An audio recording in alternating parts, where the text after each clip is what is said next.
stands for Malzahar sometimes. So he's a very interesting mid laner. Uses some more champions off the beaten path. Yeah, well, you can see the bans have come through right here. Lulu, Elise, and Kale all dropped away. We talked about the Aatrox from Quas getting rid of some of his big bruiser top laners, but you still got guys like Renekton out there that both these top laners can play and do really well on. All right, so we won't be seeing some more Aatrox like we did at Gamescom, but you're right. Renekton up, Tryndamere up. He likes those melee brawlers for the top lane, so he's still got plenty to choose from here. It'll be interesting to see what the junglers do go with. Because both of these guys are early game junglers that like to get their lane snowballing. So Elise, Jarvan, and Lee Sin is the other one that's left up now. Probably be going in that direction. Yeah, and interestingly enough as well, Zac, I was going to say, Zac is still available right now. We've seen him be immensely popular. Pretty much all the LCS teams have picked him up, both in North America and Europe. The Korean team's playing him as well. That's I'm actually surprised to almost see like not first picked because of how popular he's been, but yeah, I like over in Europe, Alex had some analysis of the games, and he was like, oh, well, first game they had Zac, so they won. Second game we had Zac, so that's the story there. Now we're going full green. I like it. I like the color matching teams. I think it's a really good idea. I think it's better if it matches their logo, though, right? And that COG's, you know, red and white, I feel like you can make that work. I mean, Aatrox kind of works there. But the Zac locked in. Going to consider the rest of their picks. And, of course, Zac, I like as an ambiguous pick, mid or top or jungle. Karthus can as well. Karthus, a very solid mid laner. You don't have to make a lot happen early. It's just always nice to have extra damage that can come in on those side lanes. And Zac being your top laner or your jungler really just automatically opens your team up to the option of tower diving. Yeah, he's a great point man for going for any sort of tower deep missions. And we've seen that. We've seen some of the most successful teams, such as Cloud9, run the heavy tanky, hardcore initiation junglers. Meteos actually is like top 5 skill participation in the LCS. Yeah. He just jumps in, starts everything off, and does really well for himself. Of course, NWE's turn to make their choices. Now, they actually knew their bans coming in. I actually asked Meruem what his bans were going to be. He already knew them. And so I figured they've got to know their champ select coming through as well pretty securely. I would be interested to see when we start going for the AD carries, because speaking of, you know, highly contested champions, Twitch, Vayne, and Caitlyn are all very high up right now. Since Caitlyn's off the field already, I would put my money on something like Twitch. Twitch, yeah, it's certainly a very, very powerful champion. And strong in lane, strong late game as well. When you got a Karthus in there, you got to say. The thing is, I know you like the look of that. Yeah, it's probably just a shout out to his fans like me who enjoy. Right, I had to ignore it because Karthus got locked in. If it weren't for the Karthus, we'd be like, you know, he might go Malzahar here. Jungle Malzahar, that's like Jungle Cast, Jungle Malz. I got to actually cast Jungle Malzahar. Snoopy played that in the spring split like twice, and I was like, all right, I know about this one. The Karthus, though, makes me not think it's going to happen. No, this one looks more like a lock-in, though, because I said Lee Sin, Xin Zhao does a lot of the similar things. He's even more of a beast if you meet him 1 versus 1 in the jungle. Oh, yeah. Him in a heads-up battle 1 versus 1 in the jungle early levels is so hard to beat. There's almost nothing you can do. You have to outplay him very hard. He doesn't even have skill shots. No, you don't. He doesn't click on you. If he misclicks, you might be all right, but otherwise you're in for a bit of pain. Of course, the Twitch, as you called it, coming in there as well. So a lot of late-game power already here, and a lot of frontline initiation.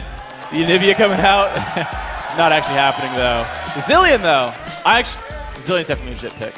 That's totally happening. I'm staking I'll bet you negative money that Zillion's getting locked in.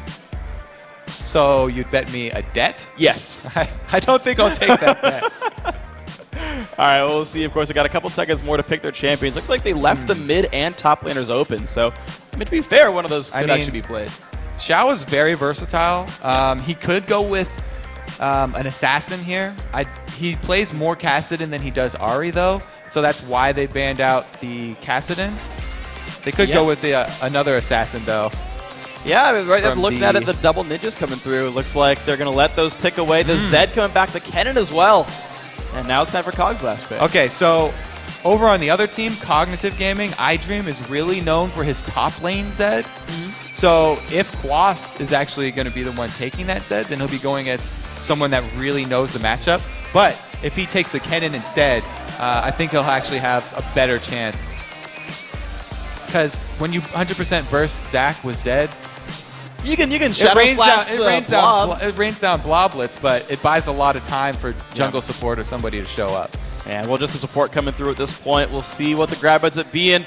Looking at Blitz would be an interesting matchup. I suppose that would work, actually. You get poked a lot by Kate Sona, but you land a grab, and that person's going to die. So Valkrin going for the lock-in here, and it's going to be a Twitch Blitzcrank lane. Sounds like a deadly 2-versus-1 lane. Because Kate Sona, very strong at pushing and poking. The only thing that would turn that around is some jungle pressure if it was a 2-versus-2 and a Blitzcrank grab. You have to land a hook. If you miss your hook against a Caitlyn Sona, then you have nothing to defend yourself. You're going to miss minions until that hook is back up because there's no threat. They will just bully you after that hook has been thrown. Yeah, so that'll be Valkrin. Let's see if you got the skill shots up to snuff because that's going to matter a lot of 2v2 these guys. So the team comp's coming through. This is the first game in the best of 3. Actually, the first game at PAX right here for today. And said you win this best of 3, you go into the finals on Sunday. You win the finals on Sunday. You're in the LCS promotion qualifier for the Season 4 Spring Split. Big freaking deal. Season come down to this.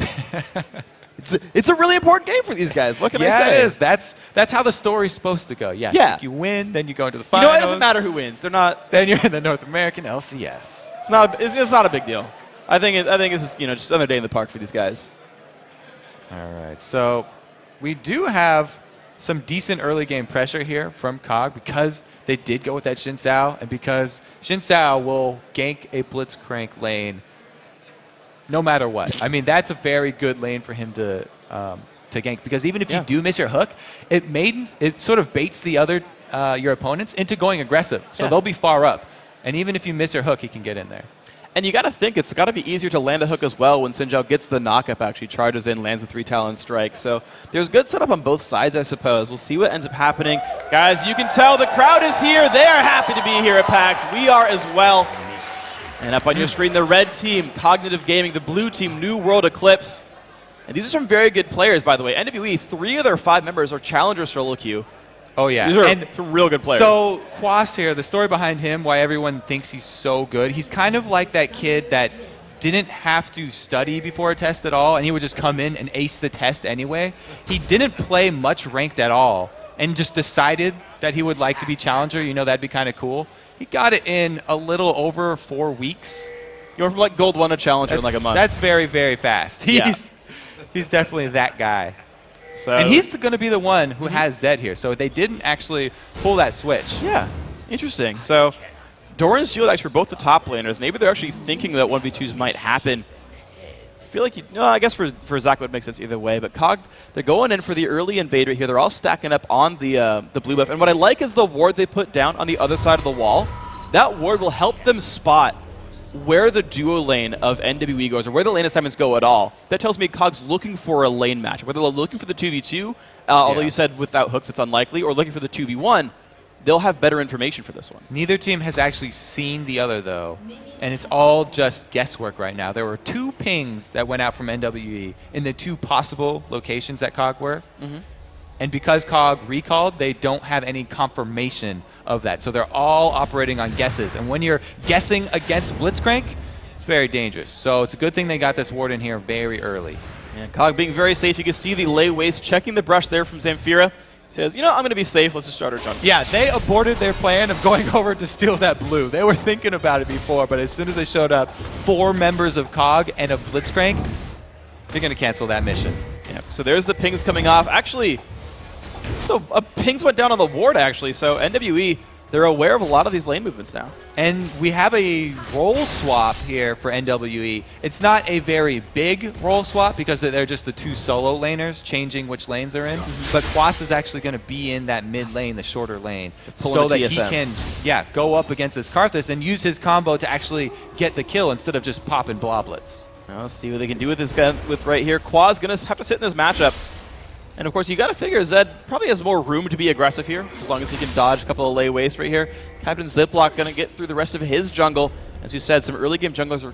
Wait. Okay. Oh, and that hook just dropped Meruem down to half HP right there. We saw Jarvan kind of not go for his camp. He put a ward down, it looks like, to help make sure he doesn't get invaded here. And now he's going to go back for his own camp. He's being very, very cautious here because of the fact that they didn't see COG in the early game. And he's just assuming that there's a ward here, as he should. because there is a ward here. Yeah. And he's going to have to use his smite, combo it with the abilities. You always want to get as much burst damage at the same time as possible here. Well, Captain Ziploc, though, he's snuck into this top side. Now, he should have the timing here, but no ward saw him go into this brush. This could be dangerous for Shao.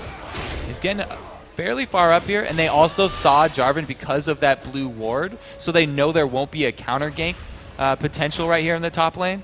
The only thing is Kennen already level 3. He's got his Lightning Rush. He's got 1 extra escape. He's happy, but the gank comes into the top lane. Actually, Sigil's going to jump forward. Can he land the rest of the knock-up? No, he won't. iDream lands is slow, but that won't be enough here. Ziploc getting stunned up, forced to run backwards, so good escape by Shao. So basically, that exchange was the junglers trading a gank, which got him a little bit of harass onto Shao, for 1 extra camp here for npromsiri. He is now a little bit ahead of this Xin Sao as far as experience and gold are concerned. And we'll see if that matters a whole bunch here. Jarvan going to be gaining some levels pretty soon, most of the way to level 4. We'll see what happens. We look back to the duo lane, though, and it's going to be, as we said, just that standard 2v2 right here. We had the early hook landed onto Meruem, but he's healed back up. He's actually doing pretty well. Actually, Nothing Here was forced to recall back. Was dropped pretty low on health, and so you saw the harass finally come through.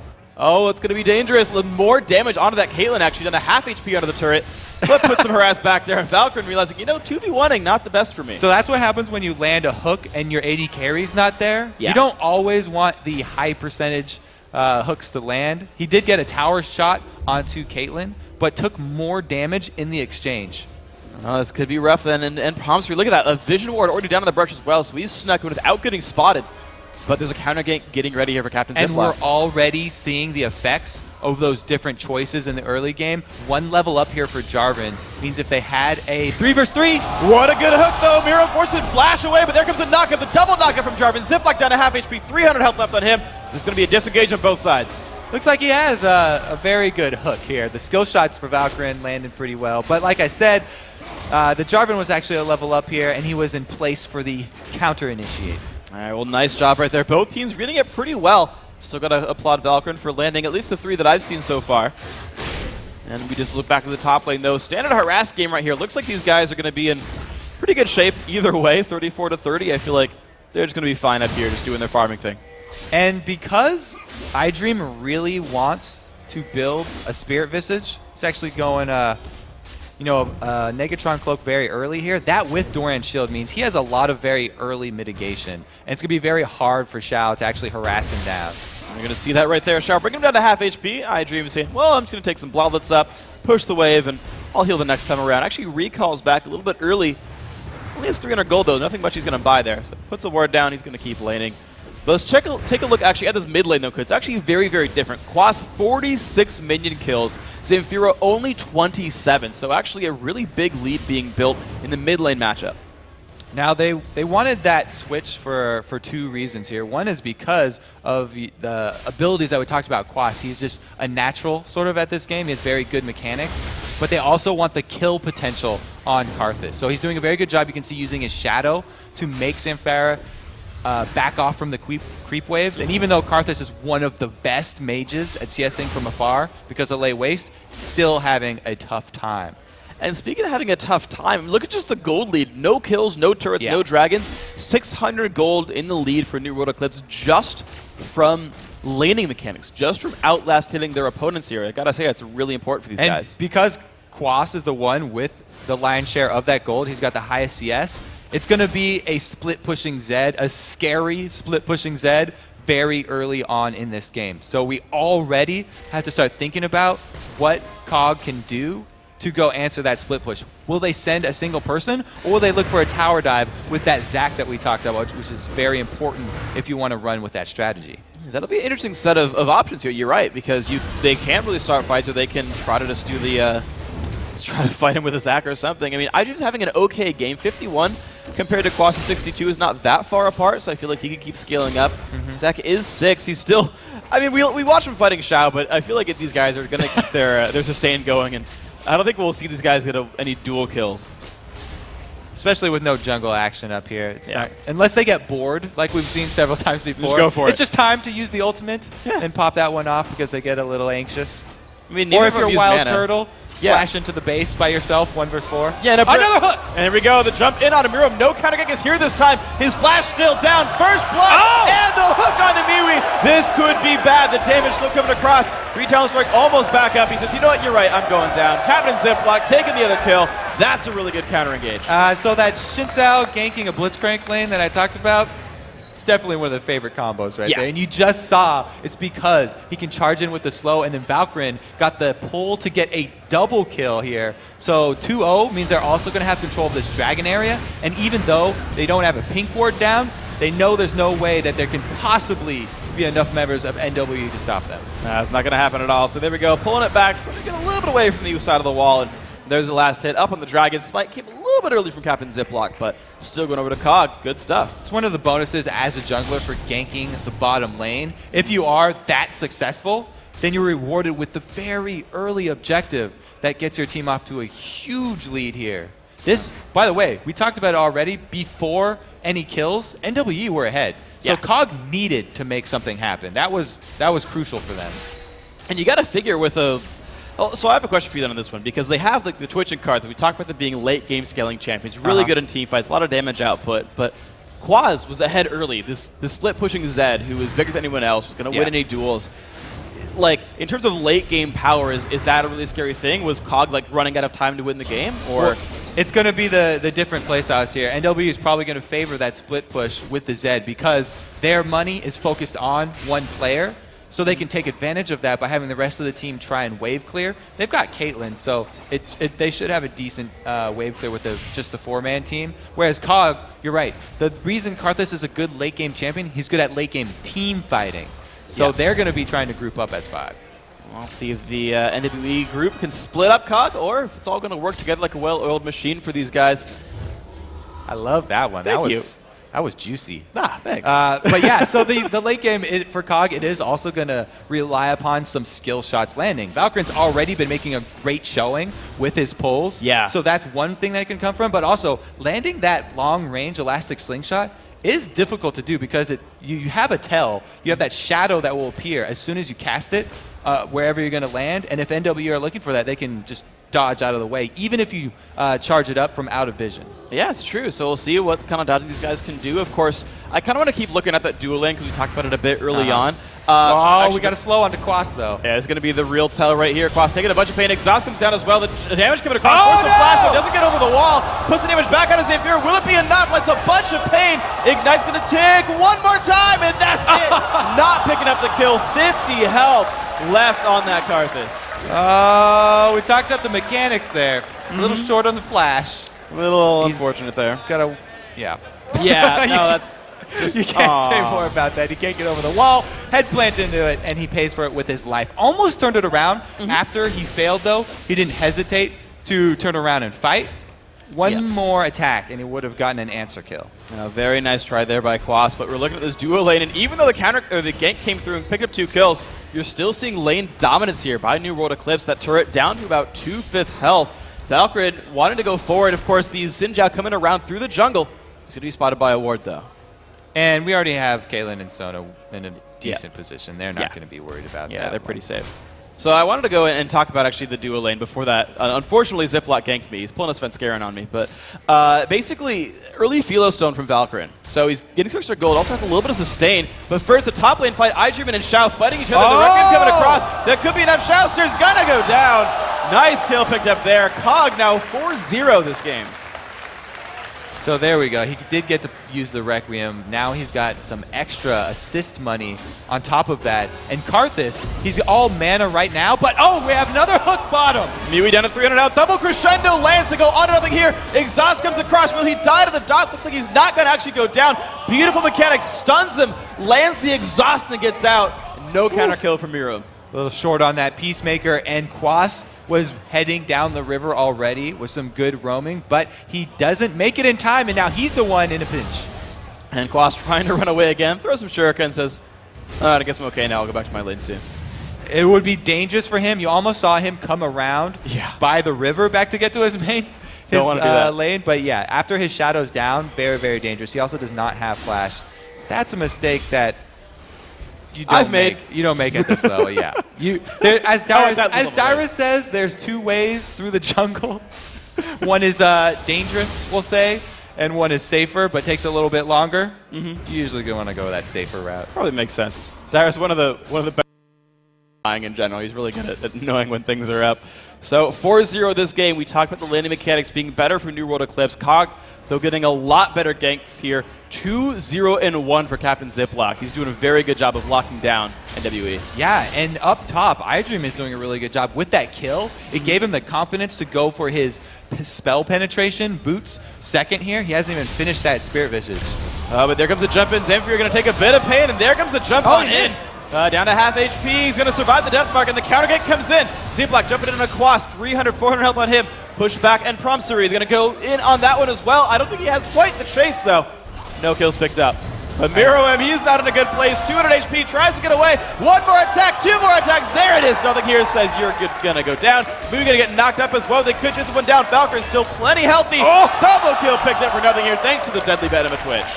This is why I was talking about Twitch being such a high priority pick for 80 carries. Yeah, knocking people down. Quas under 400 as well. He's going to survive, though. Now, the Blitzcrank lane, we said it would be hard if he misses the hook, because then they'll get bullied. He hasn't been missing the hooks there. Nope. So if you hit all your hooks as Blitzcrank, then it's a great pick, and it's a very strong lane, though. Meanwhile, I think that Quas is being affected by the offline performance here, the large crowd or something, because he also missed his Razor Shurikens after the death mark up there and didn't have the extra damage on Zamphira to finish him off. Oof, that's not a good thing to miss. But the bottom turret going down, and they're hoping to cash in on that double kill with more than a turret, but also the dragon here. You're seeing Zamphira come on down. Quas, no death mark. Well, just going back to his lane, looks like COG is going to pick up their first turret and double dragons here, and that is all kinds of great for these guys.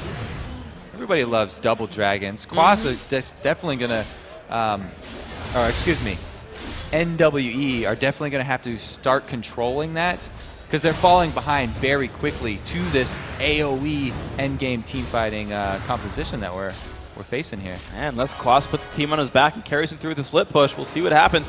NWE, though, actually getting a bit of room to push the bottom lane down. They're actually going to equalize turrets down here. And it's funny because we talked about how, yeah, if you land the hooks, you can kill people, right? Valkrin's been landing those, getting kills. But even despite that, you see a 37 minion kill lead that Kate Sona are still actually doing a pretty incredible job despite giving up kills. Right, so Caitlyn will win the PvE game. Yeah. She's a PvE character over here. She has not only higher CS, but also taking down that first turret does open up that control around Dragon that they desperately need for the third one. But the difficult thing, though, is with those turrets down, Twitch has picked up his Blade of the Ruin King. So he's got the dueling potential, he's got the rolling potential. Meruem can't go to this lane alone anymore. She has to have a babysitter if she ever goes and fights Twitch again. Twitch is definitely going to come out ahead in that 1-versus-1 matchup, but you have to remember he's also got Karthus there, so Requiem can come in. I don't think anyone on Quas right now feels like they've got a good chance in 1-versus-1s. We've already seen Shao lose the 1-versus-1 up top, and Quas in the mid as well. Every single lane, they're only going to be picking fights if they have the numbers. We'll see if they can grab this. Of course, the bottom lane did get pushed down, and NWE seem to be biding their time before they make any major moves here. They've been all going back to their lanes over and over again, and it's been a pretty decent laning phase here so far. Better one for COG, though. They've gotten better ganks. Ooh, we may see the Zac dives taking effect already. 16:40 into the game, and they're already looking for him to come. We got 4 members in the mid lane versus 3 of NWE. Caitlyn taking double glimpse off from the side. There's Kennen, though, rejoining. Shousters going to join the mid lane, and they realize, you know what, there might be too many people, and COG's actually going to back out from that dive. Now, this has isolated the 280 carries down bottom, but there aren't very deep wards for nothinghere. He can't have the full confidence to go all in on Caitlyn without worrying about somebody backing him up, as Valkrin goes to shore up that weakness. Yeah, nice attempt right there. Nothinghere went for the stealth, hopefully out of range. I feel like he might have just been a minion range right there, but either way, Meruem said, you know what? There might be a Twitch here. I smell something fishy, and backed out. Eating too much cheese, you can smell that guy a mile away. Unfortunate right there. So the mid lane, though, we see actually the jungler right here, Captain Ziploc, actually kind of chilling near the mid lane a lot more than before. He was there for the attempted mid lane dive about a minute ago to keep the pressure on the turret.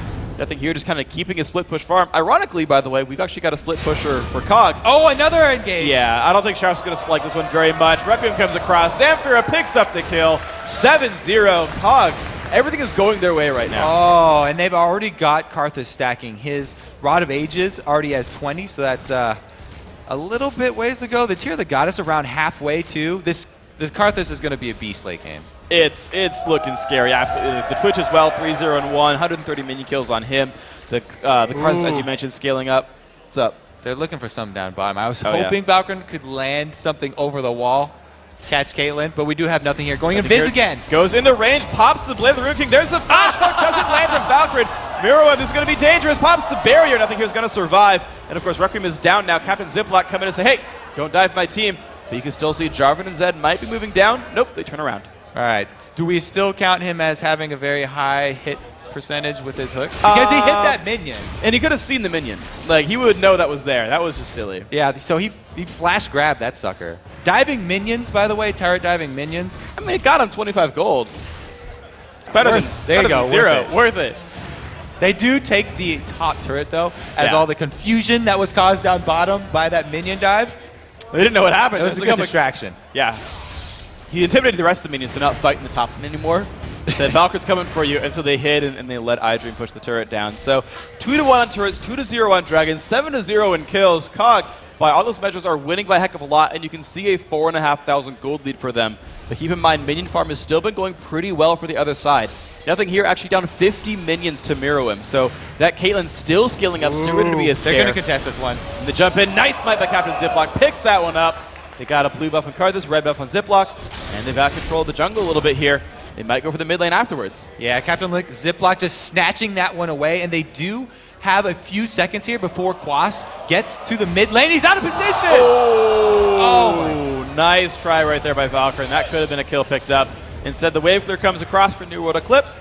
They're going to be safe right now, but at the same time, every member of COG is here ready to push. Because COG got such a good early lead, they're forcing NWE to group up here. This is exactly the game COG wants to play. They do have the Zac with Spirit Visage now. He hasn't got quite enough armor at this point to dive. That's why they're hesitating. They need a really good initiate to actually go for it. Maybe a blitz hook that actually lands. Yeah. Or Valkrin. a...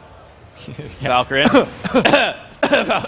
Or they can just wait for the next dragon to come up, because they've been doing a really good job of controlling the open objectives, and they don't have to do this. Well, they're trying again right there. The wall comes down for a little bit of CC, but you notice how safe COG are being. Karthus low range, Twitch a little bit low range. Most of them melee. They're not able to push turrets quickly. I do like this play from COG. They're not getting too antsy here. They're just threatening with both of their skill shots. They have iDream charge up his Elastic Slingshot and hold it the entire time, which forces NWE back off the turret. Just from the threat of coming in with Zac with an Elastic Slingshot, gets them a few tower hits. And then as soon as Blitzcrank Hook does not land, they back right off and take the safer objectives. And here's the attempt. Of course, the rest of NWE are nearby on the map, but whether they don't have the timer or just not the power to fight for, it's going to be another freebie dragon going over to COG. The early game lead, they continue to snowball it, continuing to control neutral objectives. That is their third dragon now. 31.4 thousand gold, just growing that lead ever so slowly. And immediately, they're going to return back to this mid lane. We've seen Zed down bottom, so they'll try and shove in with this minion wave. No cannon, but it doesn't matter because Caitlyn has to back off here. Valkrin's been too dangerous with his hooks. Yeah, so good job here by COG. They've picked up another turret now. All three outer turrets are now down. 21 minutes and 40 seconds in. They've got that outer shell. They can start pushing in, going into kind of the meat of the jungle and controlling more here. And this is the point in the game where we see the change from the well-planned out early, oh yes, we got all first three dragons, we got all the outer turrets. Now what? This is where a lot of challenger teams will actually start to fumble. They don't plan past 20 minutes. You have to have a good way of executing, finishing off the game. And that involves oracles invading deep into the jungle so you can control more of the resources, the red and blue buffs, as well as timing the dives with a single target that has built up a lot of armor or has a revive passive like Zachary here. Yeah, we'll see if Zachary can do it. The minions still being flooded through. 207 minions, 209. We're just seeing it count up for Caitlyn. 205 for Quas. Certainly, you still got to say these guys, despite being down a lot, are trying to find something. He dodged the shuriken. Yeah. Unfortunately, they're still going to back off, though. Shao.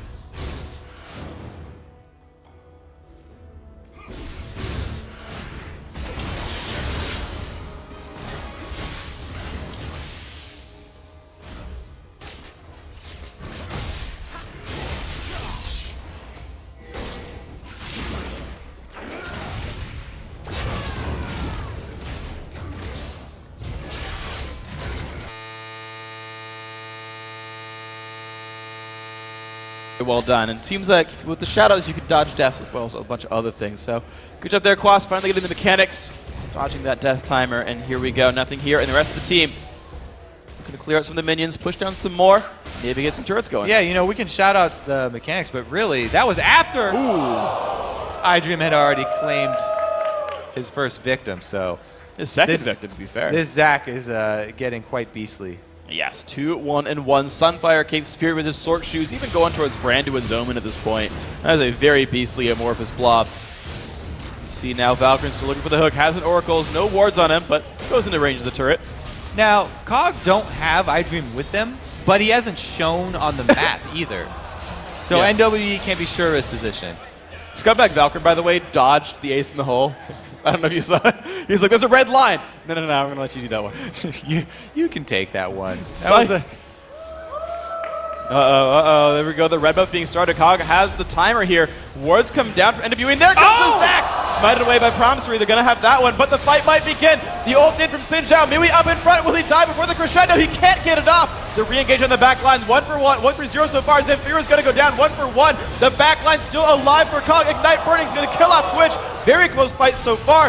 iDream is still in the mix, but has already used his ultimate. Gets stunned up. Has no passive. Kill picked up. NWE making that fight go their way. 3-2. Huge win for NWE. Exactly what they needed to get back in this. They can now have some free farm here for Caitlyn. Let's take a look at that play one more time. It's a good job of kiting here, and they used the slow from Zed's Shadow to gain some distance. Then they just put damage onto the front line here, and as soon as Quas goes in, he's able to take the main damage source out of the fight here. Twitch does go down, and Captain Ziploc almost went down as well. iDream trying to tank up the whole team at the same time, but he doesn't have his passive from that last kill up top. Yeah, he tanked him up pretty well, but yeah, as you just saw, like, Quas was able to go in there and remove nothing here. The damage up onto the Karthus in the front line, they removed him as well. They got rid of the squishies so fast. Really well played. NWE, despite all those deficits, the turrets going down, the dragons going down, all that crazy gangs and whatnot, still able to win team fights. And this was a 5v5. This was the game plan that COG wanted. And this, there's not really much you can do against the Zed combo as Twitch. You have to build your answer. Right now, he doesn't have anything that he can actually do. Yeah, I'll pop my barrier. That's a little bit extra damage absorbed, but you have to build for it. You have to build either a QSS or, you know, a Zanya's if you're AP, something like that.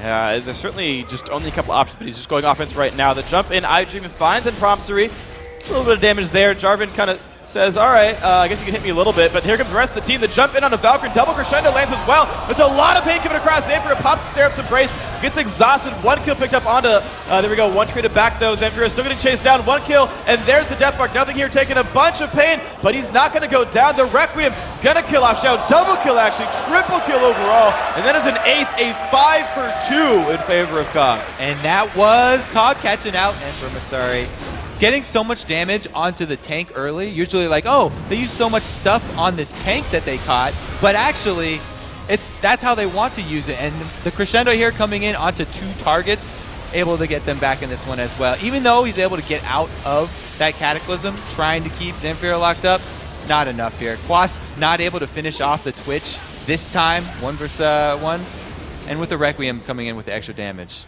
Yeah. COG finally pulled all their money to the fight, and you just saw how much it hurts. Yeah, very, very well played by these guys. So good team fight. The actual middle inhibitor going down as well, by the way. So the mid lane It's going to be all sorts of difficult now for NWE to deal with. I mean, they've been good at last-hitting minions so far. I'm sure they can continue to do that when the waves just start coming into their face. But as far as the map control goes, as far as gold, I mean, COG have gotten farther and farther and farther ahead. 9,000 gold now. This is a growing lead for these guys. And they're returning yet again to that dragon. The dragon pot of gold over here. Another 1,000 gold going to go to the team. Pretty much like half their lead is from dragons. I got to say, it's well played for them to control it, but that's where a lot of this is coming from. There we go. Yeah, last with a cube. Ziploc, by the way, saved his smite, you notice. Had smite up. Said it's not a threat that anyone's going to steal this. I'm going to save it for Baron. So anytime that you get towards the 30-minute mark, you want to be saving your smite. At this point in the game, there's no other camp really that you need help with taking. So unless you're securing something like a buff, then you want to save that for Baron, just because of the possibility of a sneaky Baron by your opponents and that opening up the option to steal it for you. We've seen so many steals. Over at Gamescom, there were almost more stolen Barons than there were secured Barons. Well played by these guys. The reflex is all that matters. Keeping track of the health bar and then going now. Doing all that fun stuff. So NWE still on the defense. You're seeing the wave get a little bit warmed up. Shao getting a lot of the gold right there. The Kennen does have his Zonias this time around. He's got some pretty good damage yet, but the Haunting guy's there as well. So the team fight starting to push together, pull together a little bit here for NWE. Nothing here, actually getting spotted out. So COG, you look at this, they're kind of sneaking around. And there's the catch. They find Promsiri. Wall of Pain goes down. Can they do more damage to him? The Let's Bounce comes across. I don't think Jarvan's going anywhere. That's going to be one kill picked up, but there's a crescendo. And the Slicing Maelstrom, a lot of early damage. Nothing here getting jumped on Quas. Can he do the damage up? But it's going to be close. Ignite not going to do enough damage, though. Of course, the QSS keeping him alive as well, but the shutdown coming through for Shao. Meruem, though, forced to run away. This is not going to be good. Crescendo, or sorry, Requiem finding another one. Meruem's going to go down as well. Another ace picked up, and only one member of COG fell over. Now that he's got the QSS, okay, so let's just say he barely survived even with that QSS. Yeah. But now that he does have it, there's not a lot more threat here for COG, and they're actually looking to end it now. 30 minutes in, the frontal Nexus turret's going down, actually not even going to die. 30 minutes in, the surrender coming through from New World Eclipse. 1-0 for COG, and they are one game away from the Challenger Finals. What a start there for COG. The laning, the early laning, though, was definitely heavily in favor of NWE, so I would not count out New World Eclipse right now. They definitely have the very strong laning phase here. We'll have to see if they can actually pull together, though, because that gank bottom into Dragon gave so much global gold and so much of a lead to that Twitch there for COG that they really had it from that point. Yeah, at the end there you saw NWE on your screen, kind of concerned faces. They knew they lost these guys in the regular season. I mean, they clearly knew this was a possibility, right, in the game. Like, yeah, you know, they have good gankers and whatnot, but you're right that it all happened from that really awesome early game play. The ganks coming in, the jungler, Captain Ziploc, 1-0 and 12, by the way, that game. Had an absolutely phenomenal performance, made basically everything happen for the team. And from there, it was Dragon, Dragon, Dragon, Dragon, so we're going to have to interrupt that chain if any NWE want to come back. Yeah, so we'll see if they can do that. Of course, guys, we're going to send it over to Jat and Riv for a breakdown of COG's dominating performance. Thank you very much, Freak and Kobe. And really, to start that game off, we have to notice that it was a bit of sloppy play from NWE. Yeah, the strange thing is NWE, as Kobe said, had a very strong, NWE had a strong early laning phase in that game where they're up nearly 1,000 gold because they had superior laning champions. But it did seem like throughout that game, the nerves of playing on the stage here for the first time for a lot of them really got to them, and they were just never able to actually execute their combos. And COG actually executed almost the same thing over and over with that Xin Zhao in the bottom lane. It was actually able to pick him up that first blood. It was interesting because COG was almost waiting to find their fights. They were not winning that laning phase, but they were the ones that had almost the ability to start fights, and then they were the ones that were actually executing in the fights, and they needed to make the plays in the lane in the first blood that was able to get them that advantage back. It was a complete game of adapting from the start. Like you said, almost 1,000 gold down, but able to come up, I believe, 8-0 in kills before NWA was to pick up their first. So the first blood really set the pace of the game. Yeah, and we're going to take a look at that first blood really soon here, where they're able to just go in for that double kill, because this was the second time Xin Zhao had been down into the lane. Let's just roll this clip right off the bat, because NWE was pushing up all their lanes consistently. And when you have that Blitzcrank lane that Valkrin had, he was able to kind of turn it on to create the action when Xin Zhao came down to that lane to get them. And that's one of the big reasons they started coming back into this game. It really just cascaded off of those early lane kills because they got the 2 there. And then by the time NWE really started to get things together, they were already down 8 kills to 0 and maybe close to 7,000 or 8,000 gold. So they just couldn't come back in that game, Riv. So what we saw, pretty much an area of effect composition. The ability of their kills allowed them to get multiple dragon after dragon. What can NWE do coming up into this next game? Yeah, so NWE didn't necessarily do much wrong from a just thinking standpoint in that game. They just have to calm down. I think the biggest thing was the Zed in the mid lane. Early on in the game, missed flashes over the walls, missed his Q after he went in for the Zed combo. They were just nervous. They were pushed up in their lanes. They weren't communicating where the ganks would be coming from. They weren't organizing the team fights together. They were kind of just hoping to get by on their skill, right? 3 challenger players on that team. But clearly they didn't have, in the first game, the ability to really step it up onto the stage because they lost pretty badly, basically due to inaction. We'll have to see. Nerves are definitely a big thing here that plays on the players. Right now, we have to take a short break, but when we return, Cognitive Gaming looks to make it